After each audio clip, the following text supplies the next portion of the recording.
Sa ngalan ng Ama at ng Anak at ng Espiritu Santo. Amen.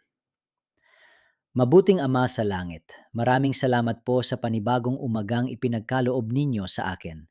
Salamat sa hiningang aking tinatanggap, sa tibok ng aking puso, at sa panibagong pagkakataong mabuhay ayon sa inyong banal na kalooban.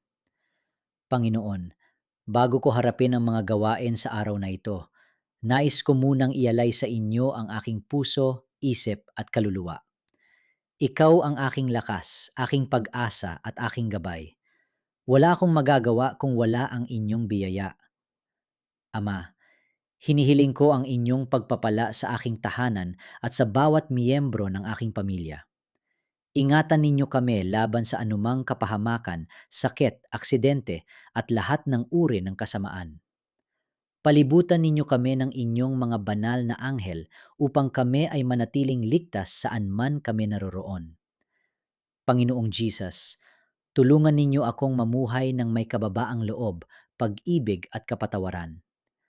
Alisin ninyo sa aking puso ang galit, inggit, takot at pag-aalala. Punuin ninyo ako ng kapayapaan na nagmumula lamang sa inyo. Espiritu Santo, gabayan ninyo ang bawat desisyon na aking gagawin ngayon. Bigyan ninyo ako ng karunungan upang piliin ang tama, ng lakas upang gawin ang mabuti, at ng tapang upang manatiling tapat sa aking pananampalataya kahit sa gitna ng mga pagsubok. Panginoon, pagpalain ninyo ang aking trabaho, negosyo, pag-aaral at lahat ng aking mga gawain. Buksan ninyo ang mga pintuan ng oportunidad na ayon sa inyong kalooban. Pagpalain ninyo ang bunga ng aking pagpapagal upang magkaroon ako ng sapat na pangangailangan at maibahagi ko rin ang inyong kabutihan sa iba. Kung may mga pagsubok na darating sa araw na ito, tulungan ninyo akong manatiling matatag. Turuan ninyo akong magtiwala sa inyo kahit hindi ko naunawaan ang lahat ng nangyayari. Alam kong ang inyong mga plano ay laging mabuti at puno ng pag-asa.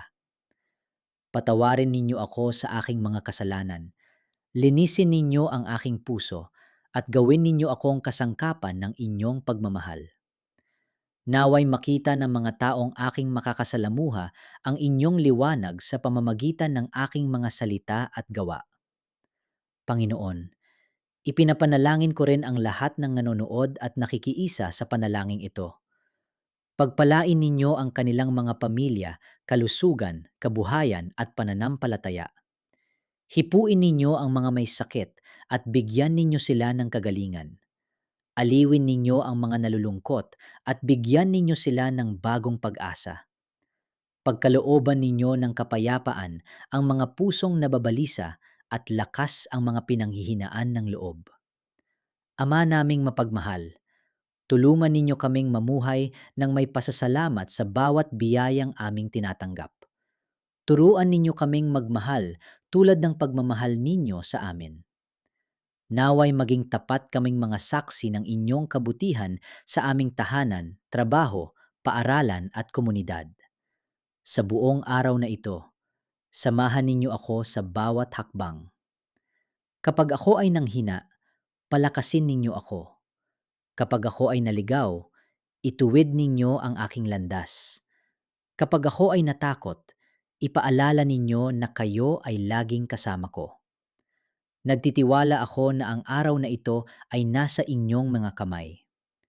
Anuman ang aking harapin, alam kong hindi ninyo ako pababayaan. Maraming salamat, Panginoon, sa inyong walang hanggang pag-ibig, habag at katapatan. Ang lahat ng papuri, karangalan at pasasalamat ay sa inyo lamang magpakailanman. Ito ang aking dalangin sa makapangyarihang pangalan ni Hesu Kristo, aming Panginoon. Amen.